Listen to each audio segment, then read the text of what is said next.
les États-Unis se disent très préoccupés par la situation au Tigré. Dans un appel téléphonique avec le Premier ministre éthiopien Abiy Ahmed, le secrétaire d'État américain Anthony Blinken dit avoir mis en garde contre de possibles abus dans la région septentrionale de l'Éthiopie.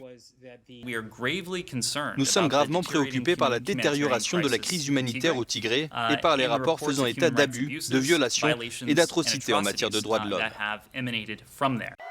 Une déclaration alors que des documents du gouvernement éthiopien affirment que les soldats érythréens bloqueraient et pilleraient l'aide alimentaire au Tigré. Dépêchés par Asmara pour lutter contre les combattants du Front de libération du peuple du Tigré, les forces érythréennes ont à plusieurs reprises été accusées de massacres et d'autres crimes de guerre dans la région.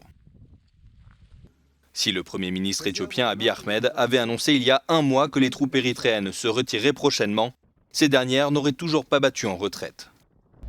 Aujourd'hui, les pillages associés à l'armée érythréenne viendraient encore un peu plus aggraver le désastre humanitaire que connaît la région du nord de l'Éthiopie depuis novembre 2020.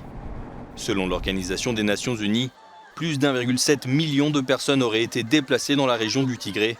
Si certains ont pu traverser le fleuve Tékézé pour fuir vers le Soudan voisin, de nombreux réfugiés seraient morts de faim dans la région. Aujourd'hui, la communauté internationale craint que la crise ne prenne à nouveau encore un peu plus d'ampleur si l'aide humanitaire continue à être entravée.